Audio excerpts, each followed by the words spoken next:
quoi? C'est des pétards. Oh, mon bébé.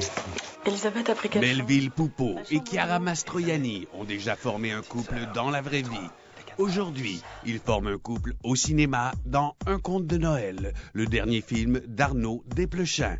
Ils nous évoquent leur rencontre et leur amitié actuelle. Ah oui, mais la forme est ergonomique. Que tu es prévisible alors. Regarde. Non. On était au même lycée à Paris, on s'est rencontrés en classe de première, dans une classe d'italien, puisque Chiara était très flemmarde à l'école, donc elle s'est dit qu'en italien elle aurait des bonnes notes. Bah oui, j'aurais jamais eu mon bac. Hein.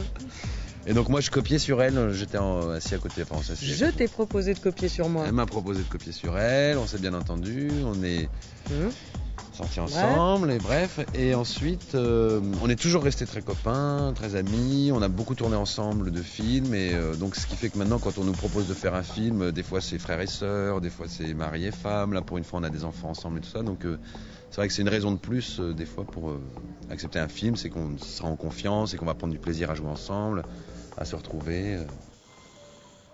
C'est dommage qu'on fasse pas ça plus souvent. Quoi? Bah quand on vient et qu'il y a toute ta famille.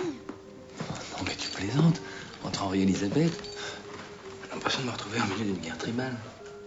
Ton frère nous a vraiment manqué, non? Moi je croyais que tu le trouvais chiant. Moi c'est mon frère, je l'aime bien.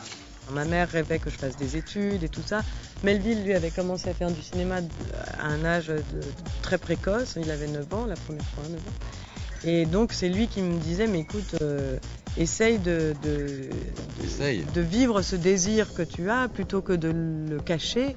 Et puis, tu verras bien après, il sera toujours temps de te remettre dans des études si ça va pas, quoi.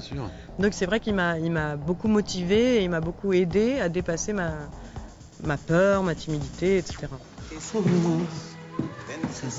Ouais. Dis donc, c'est qui? Tu l'as trouvée où? Elle est pas mal. Bah ouais. Tu te laisses pousser là-bas? Non, je suis épuisé.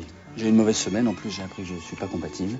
J'aurais trouvé ça idiot que parce qu'elle avait une hérédité de parents très connus, elle se prive de cette envie qu'elle avait visiblement, et pour cause, parce que c'est vrai que moi-même, ma mère était dans le cinéma, pas du tout actrice, mais attachée de presse, et quand tu vis dans ce monde-là, tu rencontres des gens assez intéressants, passionnants, elle a vu ses parents faire des films magiques, magnifiques et tout ça, donc c'est vrai qu'il ne faut pas se priver non plus de peur de décevoir ou d'être en référence à ses parents. Et surtout, ce que je trouve avec Chiara fabuleux, c'est que depuis ses débuts en tant qu'actrice, elle a fait des progrès, elle a fait une carrière incroyable, et aujourd'hui on la considère plus du tout comme ni la fille de sa mère ni fille de son père, mais comme Chiara Mastroianni. Et ça, c'est assez récent, j'ai l'impression, ça fait peut-être 2-3 ans qu'elle est devenue une actrice à part entière, et que évidemment tout le monde sait, mais qu'elle a vraiment une identité propre, quoi.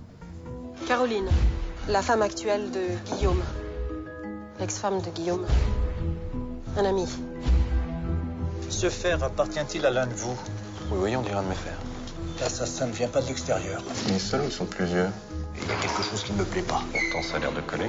Quand on fait des films avec Raoul Ruiz, avec qui on a déjà tourné beaucoup tous les deux, et moi notamment quand j'étais très petit, en tant que metteur en scène, ça me gêne un peu qu'ils me connaissent tellement et qu'ils m'aient vu grandir et tout ça, parce que j'ai l'impression de rester enfant et de pas oser vraiment, et d'avoir peur de son jugement, et qu'il me prend un peu comme son fils, et que j'ai peur de...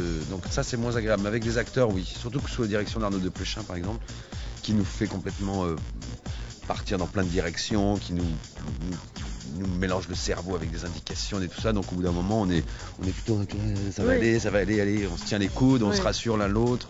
Surtout elle, pour avoir déjà travaillé avec Desplechin, et moi non, elle m'a rassuré. C'est vrai que c'est un atout, c'est comme d'avoir un équipier quand on fait du tennis. En double, on a une équipe et on est rodé, quoi. Les Vuillard sont des gens étranges. Pas du tout. Nous sommes des gens ordinaires. Exactement. Vous vous flattez d'être ordinaire. Enfin, mon père est artisan teinturier. Ma mère est femme au foyer. Même ta grand-mère écrivait des manuels scolaires. Elle était homosexuelle. Tu vois, tu n'as aucun argument. C'est très intéressant quand on connaît bien son partenaire, parce qu'on peut presque...